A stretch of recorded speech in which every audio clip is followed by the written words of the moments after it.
Matthew. और प्रभु का हम धन्यवाद करते हैं आपके इस अच्छे प्रेम और सहयोग के लिए। आज ऐसा कोई प्लान नहीं था कि आज खुदा की सेवकाई में मुझे आप लोगों के बीच में खुदा के वचन का प्रचार करना होगा। लेकिन खुदा का धन्यवाद हो, ये तय दिन खुदा की ओर से है जो खुदा ने हमको दिया है। आज प्रभु के दास ने हमसे बातें की और आज हम खाली भी रहे तो ये प्रभु का धन्यवाद करते हैं इस समय के लिए। और आप तमाम प्रिय भाई बहनों के लिए, आपकी इतनी अच्छी दुआओं के लिए, प्रेम सहयोग के लिए, तमाम बातों के लिए हम आपके धन्यवादित हैं, शुक्रगुजार हैं और धन्यवादित हैं खुदा का, जो हमें रात और दिन चलाता, संभालता और अपनी सुरक्षाओं में बनाए रखता है, अपनी पनाह में बनाए रखता है। हम उस खुदा की तारीफ और जय जयकार करते हैं। सो धन्यवाद करते हैं आज के इस कलाम के लिए। और हम एक वचन हम लोग मनन करेंगे। यशाह की किताब निकालेंगे हम लोग। यशाह की किताब 41 चैप्टर और उसके 10 वर्स को हम पढ़ेंगे, जो अक्सर हम लोग पढ़ते हैं, मनन करते हैं और बाई हार्ट भी रखते हैं, क्योंकि ये वो कलाम है जो हमारी जिंदगी के बहुत करीब रहता है। हम उससे जुड़े रहते हैं, उसके साथ साथ चलते हैं। उसी पर हम आज के दिन और एक बार मनन करेंगे। यशाह की किताब 41 चैप्टर और उसके 10 वर्स में इस प्रकार से लिखा है। अगर आप में से कोई पढ़ने में सहयोग करेंगे तो बहुत अच्छा होगा। हालेलुया। धन्यवाद परमेश्वर ਦਾ।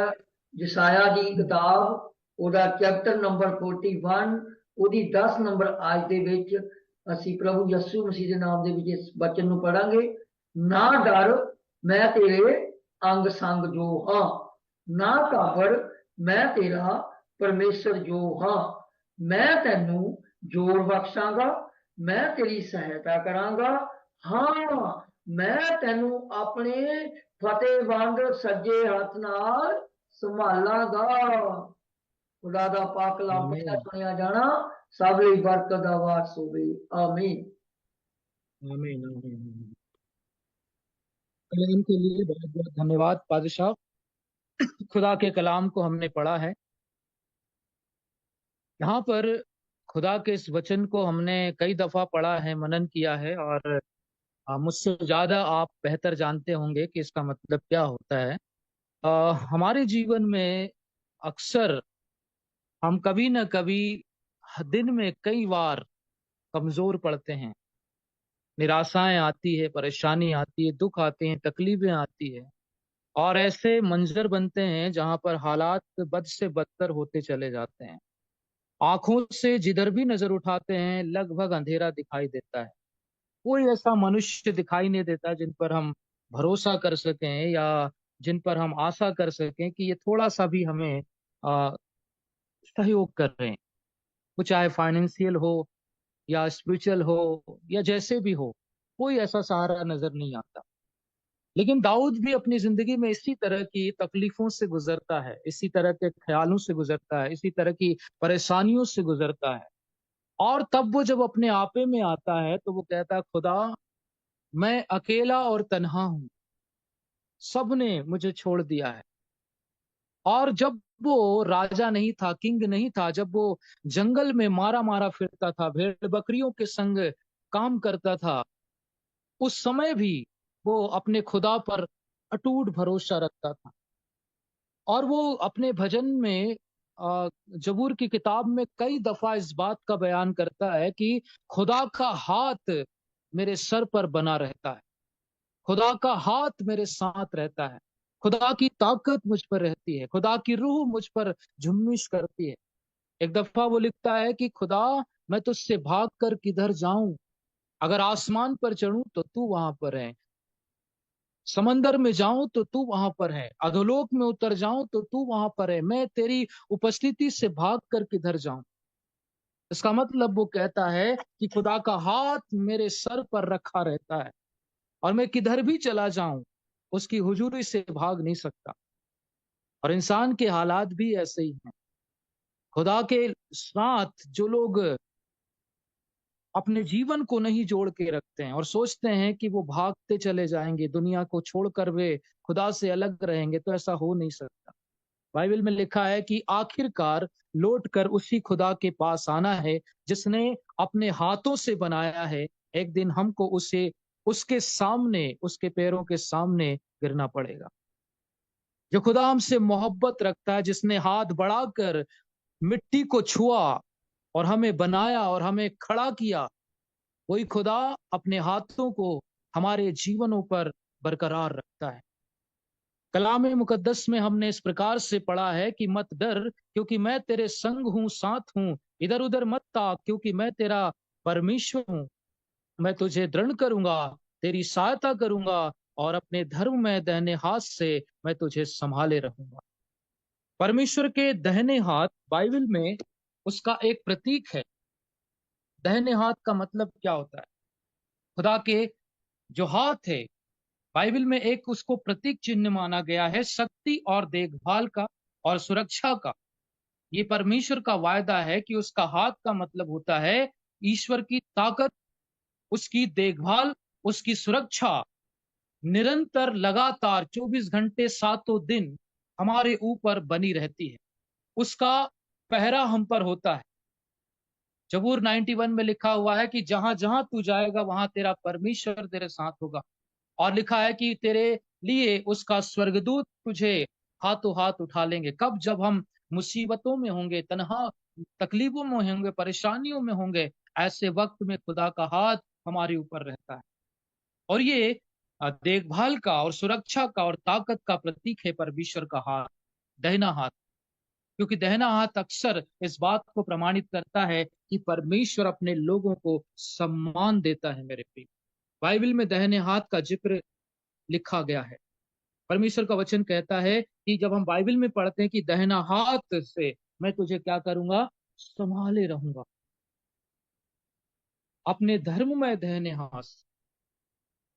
तो दाहिना हाथ जो होता है वो सम्मान के विशेष स्थान पर रखने को बताता है कि परमेश्वर अपने दाहिने हाथ में हमको रखता है। और जब हम बाइबल में पढ़ते हैं तो ऐसा लिखा हुआ है कि हमारा खुदाबंद यीशु मसीह हमारे पिता के दाहिने हाथ खड़ा रहता है। और जब हम बाइबल में पढ़ते हैं तो बाइबल में हमको बताती है इस प्रकार से कि अंत में परमेश्वर के लोग जो होंगे दो भागों में विभाजित हो जाएंगे, दो ग्रुप में बढ़ जाएंगे। भेड़ और बकरी जो इस संसार में साथ साथ चल रही है, अंत में जब परमेश्वर न्याय करेगा और अपने लोगों को इकट्ठा करेगा तो वो लिखता है कि भेड़ को बकरियों से अलग करेगा। और वो कहता है कि वो दाहिनी ओर के लोगों से कहेगा कि हे मेरे पिता के प्यारे लोगों, आओ और इस राज्य के वारिस हो जाओ, हकदार हो जाओ, क्योंकि तुमने मेरी मर्जी के हिसाब से जीवन जिया है। जब मैं भूखा था तुमने खिलाया, जब प्यासा था तुमने पिलाया, जब मैं परदेसी था तुमने सुधि ली, जब जेल में था तुम मेरे मिलने आए। ये सारी बातें परमेश्वर उन लोगों से कहेगा जो दाहिनी तरफ के होंगे, अर्थात वे जो भेड़ हैं, जो उसकी आवाज को सुनती है, जो उसके काम को जानती है, जो उसकी रूह को पहचानती है, जो उसके मकसद में, उसके प्लान में अपने जीवन को शरीक करती है। परमेश्वर का वचन हमको बताता है कि वो दाहिनी तरफ के लोगों से कहेगा, ऐ मेरे खुदा के प्यारे लोगों, इधर आओ और इस राज्य के हकदार हो जाओ। लेकिन लेफ्ट तरफ के लोगों को कहेगा, बाईं तरफ के लोगों से कहेगा, हे श्रापित लोगों, तुम यहां से चले जाओ। वो बकरियों का झुंड होगा, क्योंकि बकरियां जो है, आपने देखा होगा, जो बकरियां होती है, गॉड जो होती है, वो अपने चरवाहे के पीछे पीछे नहीं चलती। वो अपने पेट के खातिर इधर उधर जाती है। उधर जिधर उसको हरा हरा पत्ता दिखता है, जिधर उसको अपने पेट के लिए अच्छा खाना मिलता है, वो उधर मुड़ जाती है। वो अपने चरवाहे की परवाह नहीं करती। वो अपने पेट के लिए जीती है, अपने शरीर के लिए जीती है, और ये भूल जाती है कि उसका चरवाहा उसकी रक्षा करने के लिए तैयार। लेकिन भेड़ों में ऐसा नहीं होता है। कहावत भी है कि अगर एक भेड़ कुएं में गिरती है तो सारी भेड़ कुएं में गिरेंगी। वे अपने चरवाहे का पीछा नहीं छोड़ेगी। प्रभु यीशु मसीह इसी बात को कहता है कि मेरी भेड़ें मेरी आवाज पहचानती है और वो मेरे शब्द को जानती है और वो मेरे पीछे चलती है और वो मेरी आवाज को सुनती है। वे अपना मनमाना जीवन नहीं जीते। वे अपने हिसाब से अपने पेट के लिए, अपने जीवन के लिए परिश्रम नहीं करते, नासवान भोजन के लिए परिश्रम नहीं करते, वो अपने रब के पीछे पीछे चलती है। यीशु मसीह कहता मेरे पीछे हो लो। और बाइबल में हमको बताती है इस बात को कि एक दिन आएगा जब परमेश्वर भेड़ को बकरी से अलग करेगा। क्योंकि अभी जो संसार में जीवन है, यहाँ पर भेड़ और बकरी दोनों साथ साथ चल रहे हैं। दोनों दावा कर रहे हैं कि हम परमेश्वर के लोग हैं, हम खुदा के लोग हैं, हम खुदा के लिए काम कर रहे हैं, एक दूसरे से टकरा रहे हैं। भेड़ कहती है कि मैं बड़ी हूँ, बकरी कहती है मैं बड़ी हूँ। लेकिन हम जानते हैं उनके कामों के द्वारा ये पहचान में आते हैं कौन भेड़ है कौन बकरी है। लेकिन समय से पहले किसी का न्याय नहीं करना है, परमेश्वर का वचन हमको बताता है। तो परमेश्वर के प्रिय लोगों, बाइबल में लिखा है परमेश्वर का दाहिना हाथ जो है वो हमारी क्या करेगा, हमको संभाले रखेगा और हमको अपनी दाहिनी तरफ वो बिठाएगा। दाहिनी तरफ के लोग वे हैं जो ईमानदारी, वफादारी और जीवन के आखिरी पल तक, जीवन के अंतिम दिनों तक, जीवन की आखिरी सांस तक, प्राण देने तक अपने रब के हवाले अपनी रूह, अपने जिस्म, अपने जान को रखते हैं। वे संसार की बुलंदियों में नहीं घूमते, वे संसार की चीजों में नहीं घूमते, वे परमेश्वर के राज्य को पाना चाहते हैं। पौलुस कहता है मैं अपने जिस्म को मारता, कूटता और बस में लाता हूं और प्रतिदिन अपने आप को खुदा को सौंपता हूं। वो कहता है अब मैं जीवित ना रहा लेकिन मसीह मुझ में जीवित है, कि जैसे भी हूं मैं जी उठने के उस पद को प्राप्त करूं जिसके लिए मसीह मेरे लिए जी उठा, और ताकि मैं उस अनंत जीवन का भागी हो जाऊं। परमेश्वर के प्रिय लोगों, हमारा खुदा इस प्रकार से कहता है कि वो दाहिने हाथ से हमको संभाले रखे, उसका धर्म में हाथ हमारे ऊपर बना रहता है। परमेश्वर के प्रिय लोगों, बाइबल हमको बताती है कि परमेश्वर कैसे अपने हाथों के द्वारा हमारी अगुवाई करता है।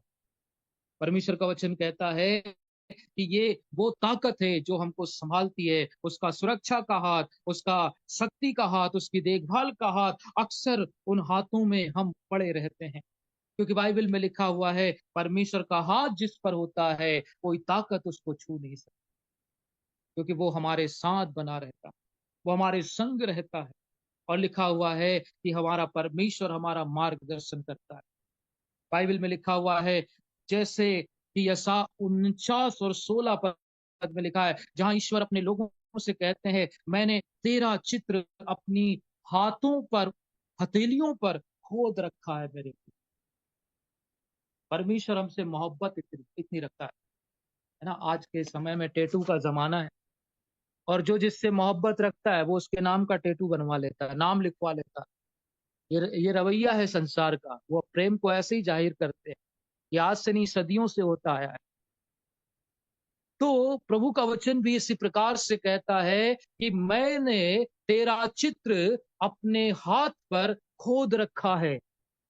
जिन हाथों से खुदा ने मुझे और आपको बनाया है, उसने केवल बनाया ही नहीं है, परंतु उसने मेरे और आपके अक्स को, आपके और मेरे चित्र को अपनी हथेली पे उकेरा है, खोदा है।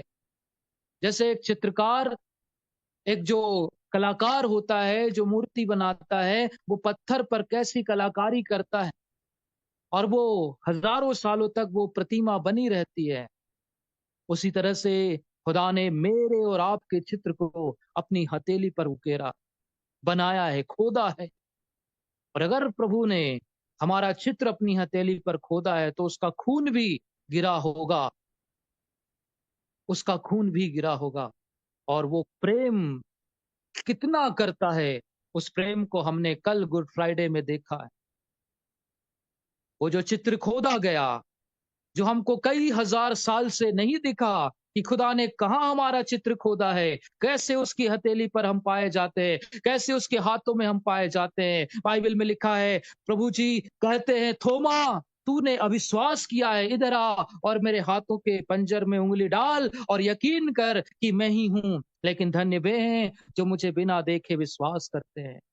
प्रभु ने कैसे, खुदा ने बताया कि मैंने तेरा चित्र अपनी हथेली पर खोदा है। जब वो कलवरी क्रूस पर टांगे गए, उनके ऊपर कील ठोक दी गई, तो वो खून जो गिरा वो मेरे और आपके अक्स के लिए था। मेरे और आपके चेहरे जो उसने खोद रखे थे, उसका खून उसने प्रमाणित किया है।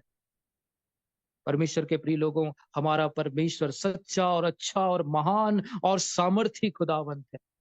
वो कभी झूठ नहीं बोलता, वो प्रमाण देता है, वो अपने लोगों के विश्वास को सिद्ध करता है।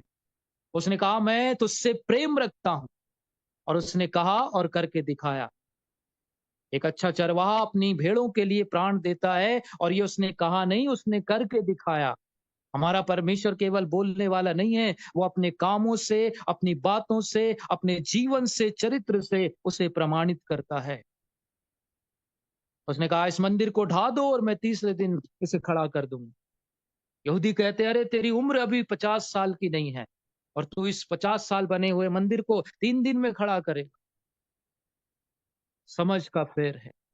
परमेश्वर का वचन हमको कहता है मेरे प्रियो, कि उसने मेरे और आपके चित्र को अपनी हथेली पर खोदा है, और इसलिए वो गारंटी देता है, 100% गारंटी देता है कि मैं अपने धर्म में दाहिने हाथ से तुझे संभाले रहूंगा। क्यों? क्योंकि उसने आपके मेरे चित्र को अपनी हथेली पर खोद रखा। इस दुनिया में कहीं पर भी किसी के भी हाथ इतने सुरक्षित नहीं है कि हम उनके हाथों के नीचे सुरक्षित रह जाएं। नहीं रह सकते, नहीं रह सकते। कितना ही बड़ा सामर्थ्य इंसान हो, कितना ही बड़ा राजा हो, कितना ही बड़ा धनवान हो, कितना ही बड़ा बिजनेसमैन हो, अगर हम उस पर भरोसा रखें, उसके दाहिने हाथ पर भरोसा रखें, वो कहते हैं हमारे साथ रहो, हमारे हाथ के नीचे रहो, हम आपको सब कुछ दे देंगे। शैतान भी यही कह रहा था प्रभु यीशु मसीह को कि यदि तू झुककर मुझे प्रणाम करे, कह रहा था वो कि तू मेरे हाथों के नीचे रहे तो मैं सब कुछ तुझे दे दूंगा। और यही ऑफर आज भी संसार, शैतान, संसार के लोग अपने प्रभु के लोगों को देते हैं, ताकि उनके ईमान को खरीदा जा सके, उनके विश्वास को खरीदा जा सके, उनके जीवन को खरीदा जा सके, और खुदा के खिलाफ वो काम कर सके। लेकिन ऐसा होता नहीं। परमेश्वर का कलाम कहता है कि उसने मेरे और आपके लिए एक बड़ी कीमत चुकाई है ना? खून बहाते हैं। आज किसी के भी हाथ सुरक्षित नहीं। हमने तो ऐसे ऐसे गवाहियों को देखा है दुनिया में कि लोग जिससे प्रेम करते हैं उसके नाम का टेटू और नाम अपने हथेली पर गुदवा लेते हैं, शायद खून से भी लिख देते हैं। लेकिन क्या होता है, वही हाथ जब लोग उनके हिसाब से काम नहीं करते, तो वही हाथ उनको मार देते हैं, जान से मार देते हैं। जब वो कहते हैं कि हम तुम्हारे लिए जान दे देंगे, जब बुरा वक्त आता है तो वो उनकी जान ले लेते हैं। ये संसार का प्यार है, लेकिन हमारे परमेश्वर का प्यार ऐसा नहीं है मेरे प्रिय। प्रभु का वचन हमको बताता है कि वो ऐसा खुदा है जो हमारी सुरक्षा की गारंटी लेता है, क्योंकि उसने हमारा चित्र अपनी हथेली पर खोद रखा है। और बाइबल कहती है कि खुदा अपने लोगों से ऐसी ही मोहब्बत रखता है। उसके हाथ जो है शक्ति और सुरक्षा का प्रतीक है। और बाइबल हमको बताती है ईश्वर के हाथ, उसके प्रेम और उसकी देखभाल जो है, वो आज नहीं, कल नहीं, लेकिन युगान युग हमेशा बनी रहती। लिखा तुम मेरे साथ इज़राइल के 12 गोत्रों पर बैठकर राज्य करोगे और युगान युग मेरे साथ रहोगे। तो खुदा का वायदा केवल हमारी मौत तक नहीं है, लेकिन अनंत जीवन तक है। परमेश्वर के प्रिय लोगों, हमारा परमेश्वर हमारे लिए कितना बड़ा कार्य करता है। उसका अनुग्रह, उसका मार्गदर्शन जो है बड़ा सामर्थ्य है। वो कहता है मैं तुझे दृढ़ करूंगा, मैं तेरी सहायता करूंगा। दाऊद कहता है मैं अपनी आंखें पर्वतों की ओर लगाऊंगा और मुझे सहायता वहीं से मिलेगी। एक गीत हम गाते हैं हिंदी में, उसका मतलब है मैं आंखें अपनी पर्वत की ओर लगाऊंगा, मुझको है पता सहायता वहीं से पाऊंगा। मैं आंखें अपनी पर्वत की ओर लगाऊंगा, मुझको है पता सहायता वहीं से पाऊंगा। मैं आंखें अपनी तेरी ओर उठाऊंगा। तो दाऊद इस प्रकार से कहता है और गाता है कि मैं अपनी आंखें परमेश्वर की ओर लगाऊंगा। क्यों? क्योंकि बचाव और उद्धार और शांति और आनंद और चैन और अनंत जीवन की बातें उसी की ओर है। कदाचित रात को रोना पड़े, लेकिन भोर को आनंद मिलेगा। परमेश्वर का कलाम कहता है हमें रात में रोना पड़ सकता है, और खुदा के धर्मी लोगों पर विपत्ति आएंगी। बाइबल इस बात का फेवर करती है। बाइबल इस बात को कहती है कि जब तुम प्रभु के साथ होंगे तो संसार में हमें क्लेश होगा। 16 यूहन्ना के सुसमाचार में लिखा है, 16 अध्याय और 33 पद में परमेश्वर का वचन कहता है, ढांढस बांधो, मैंने संसार को जीत लिया है। तुम्हें संसार में क्लेश होगा, तूफानें आएंगी, मुश्किलें आएंगी, सताव आएंगे, तकलीफें आएंगी, अपने और पराये दोनों ही चोट पहुंचाएंगे। घर वाले हो, बाहर वाले हो, हर कोई धक्का और धोखा देगा। लेकिन याद रखिए, जिस खुदा ने मुझे और आपको चुना है, उसके हाथ हम पर बने रहते हैं। तूफान उठेंगे, हमारी जिंदगी की नैया में तूफान उठेंगे, लेकिन याद रखना, हमारी नैया हम अकेले नहीं, हमारा परमेश्वर यीशु मसीह साथ रहता है। और वही तूफानों को शांत करता है, वही परेशानियों को समाधान करता है। लिखा है, वही मारता है, वही चंगा करता है। लिखा है, तू तेरे शत्रु एक मार्ग से आएंगे लेकिन 7 मार्ग से लौट जाएंगे। तेरे निकट 1000 और तेरी दाहिनी ओर 10,000 गिरेंगे। क्यों दाहिनी ओर 10,000 क्यों गिरेंगे? क्योंकि दाहिनी ओर कौन खड़ा है? हमारा प्रभु यीशु मसीह खड़ा है। हमारा प्रभु सच्चा और अच्छा परमेश्वर है। मेरे प्रिय लोग, बाइबल वास्तव में हमारे लिए बड़ी बातों को करती है। यदि हम परमेश्वर के हाथों के नीचे दीनता से रहें, जैसा कि पहला पत्रस 5:6 के कुछ पदों में ऐसा लिखा है, वो कह रहा है वहां पर कि यदि हम परमेश्वर के हाथों के नीचे दीनता से रहें, यानी अपने आप को खामोश करके खुदा के हाथों में दे दें। जबूर की किताब में दाऊद कहता है कि जब दुश्मन मेरे सामने होगा, मैं गूंगा, बहरा और लाचार हो जाऊंगा, ताकि खुदा के विरुद्ध कोई बातें न करूं। अय्यूब अपनी जिंदगी के बड़ी तकलीफों के दिनों से गुजर रहा था। यद्यपि उसके साथ परमेश्वर था, उसकी धार्मिकता, उसकी पवित्रता इतनी इतनी बेशकीमती थी कि उसकी गवाही स्वर्ग में परमेश्वर देता है, शैतान को चुनौती देता है कि मेरे दास के जैसा कोई पवित्र नहीं। लेकिन उसकी हालात, उसके जीवन की कंडीशन, उसके दुख, उसकी लाचारी, जब हम उसके चेहरे को देखते हैं, इमेजिन करते हैं, तो पता चलता है उसका जीवन ऐसा दिखाई दे रहा है जैसे दुनिया का सबसे बड़ा गुनाहगार वही हो और खुदा की पूरी जो सजा उसी पर आ गई हो। लेकिन ऐसे बुरे हाल में भी वो खुदा के कलाम में कहता है कि परमेश्वर ने दिया, परमेश्वर ने लिया और परमेश्वर का नाम धन्य हो।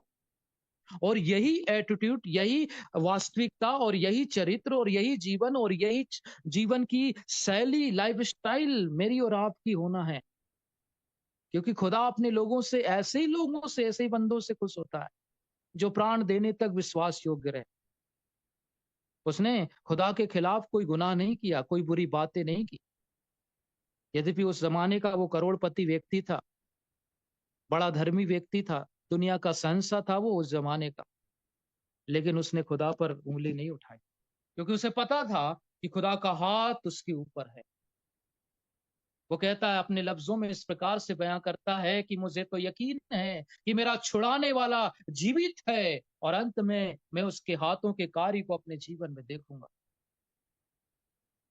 क्योंकि उसके हाथ बड़े मजबूत है। मेरे प्रियो, जब खुदा हाथ बढ़ाता है तो समंदर रास्ता छोड़ देता है। जब खुदा हाथ बढ़ाता है तो पहाड़ टूट कर बिखर जाते हैं। जब परमेश्वर हाथ बढ़ाता है तो आसमान की ताकतें हिल जाती है। जब खुदा हाथ बढ़ाता है तो जमीन, आसमान सब एक हो जाते हैं। उसके लिए कोई काम कठिन नहीं। जितना हम जिंदगी भर में नहीं कमा सकते, उतना वो 1 मिनट में, 1 क्षण में हमारे को दे सकता है। बस जैसा कलाम कहता है कि उसके हाथों के नीचे, उसके बलवंत हाथों के नीचे, जोरदार हाथों के नीचे, ताकतवर हाथों के नीचे हमें नम्रता और दीनता से रहना है। और कब तक? जब तक कि सही समय नहीं आ जाता। और बाइबल इस बात का प्रमाण देती है कि अब्राहम परमेश्वर के हाथों के नीचे 25 ईयर्स रहा। यूसुफ खुदा के हाथों के नीचे 17 साल रहा। दानियल परमेश्वर के हाथों के नीचे कई साल रहा। एलिशा एलिया के हाथों के नीचे कई साल रहा। और उचित समय पर प्रभु ने इन लोगों को बढ़ाया है। और ये खुदा के हाथ थे जो उनके ऊपर थे, और वही बढ़ाने वाला है और वही चलाने वाला है। शून्य से शिखर तक का सफर अगर किसी ने तय किया है इस पृथ्वी पर, तो वो टाटा, अंबानी, बिरला और दुनिया के कोई उद्योगपति नहीं हुए। शून्य से शिखर का सफर सिर्फ हमारे यीशु मसीह ने तय किया है। आसमान से जमीन और जमीन से आसमान तक के सफर को जिसने तय किया हो, वो यीशु मसीह है। और यही जमीन के सफर को आसमान के सफर तक ले जाने के लिए परमेश्वर हमसे कहता है, उसके हाथों के नीचे दीनता से रहो, तब वो तुमको उचित समय पर क्या करेगा? बढ़ाएगा। परमेश्वर के प्रिय लोगों, परमेश्वर बढ़ाने वाला परमेश्वर, परमेश्वर बढ़ाने वाला परमेश्वर। मैं इसको इस प्रकार से कहता हूं कि जिनके सिर खुदा के सामने झुके होते हैं, उनके पैर सदा शैतान के सिर के ऊपर रहते हैं। जिसके सिर खुदा के सामने झुके हो, उनके पैर सदा शैतान के सिर पर हो। लिखा है, परमेश्वर शीघ्र ही तुम्हारे पांव के द्वारा शैतान के सिर को कुचला देगा। कब? जब आप खुदा के हाथों के नीचे रहेंगे। हम लोगों के अधीन नहीं है, हम संसार के अधीन नहीं है, हम शैतान के अधीन नहीं है, हम परमेश्वर के अधीन है। जैसे पावरफुल इंसान संसार में होते हैं, मिनिस्टर होते हैं, प्राइम मिनिस्टर होते हैं, प्रेसिडेंट होते हैं, इनके हाथों में पावर होती है, ताकत होती है, सत्ता होती है। ऐसे ही हमारे परमेश्वर के हाथों में जमीन की सत्ता है, आसमान की सत्ता है, आधलोक की सत्ता है, सब जगह की सत्ता है। बाइबल हमको सिखाती है कि हमें परमेश्वर के काम में निरंतर निरंतर निरंतर बढ़ते चले जाना है खुदा के लोग, क्योंकि जब सही समय आएगा तब प्रभु हमको बढ़ाए।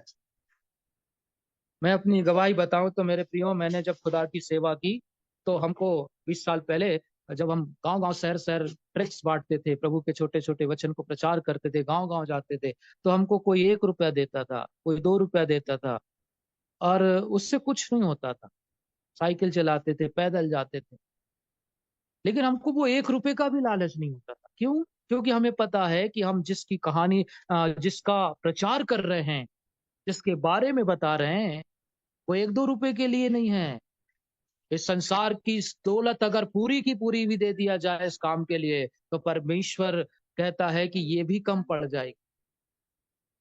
तो हम उसकी सेवा में ईमानदार रहें, और खुदा ने जो जरूरत था वो समय पर हमको दे दिया।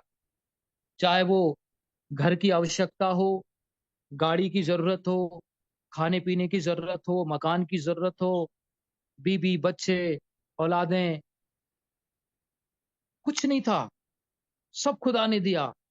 याकूब चला गया था अपने घर परिवार को छोड़कर, इब्राहिम चला गया था अपने घर परिवार को छोड़कर, कुछ नहीं था इनके पास, अकेले निकले थे, लेकिन एक बड़े काफिले के साथ खुदा ने उनको वापस किया। मेरे प्रभु के लोगों, घटाना बढ़ाना हमारे परमेश्वर के हाथों का काम है। वो घटाना जानता है, वो बढ़ाना जानता है, परंतु उसका देने का तरीका गुणात्मक होता है, मल्टीपल, मल्टीप्लाई करके वो देता है। उसके काम बड़े अद्भुत हैं। देखिए, बहुत कलाम है मेरे पास, अगर मैं आप खुलाऊं तो बहुत टाइम चला जाएगा। सो मैं एक बात आपको कहता हूं, और वो ये कि परमेश्वर कभी भी अपने लोगों को अकेला नहीं छोड़ता।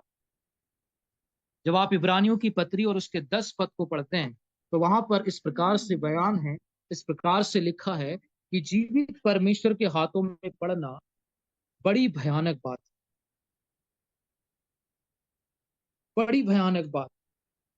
एक यहां हम पढ़ते हैं कि परमेश्वर के हाथों के नीचे दीनता से रहिए, नम्र बनिए, स्वाभिमानी बनिए, पवित्र बनिए, सिद्ध बनिए, और खुदा के अनुसार काम करिए, और जब सही समय आएगा प्रभु बढ़ाएगा।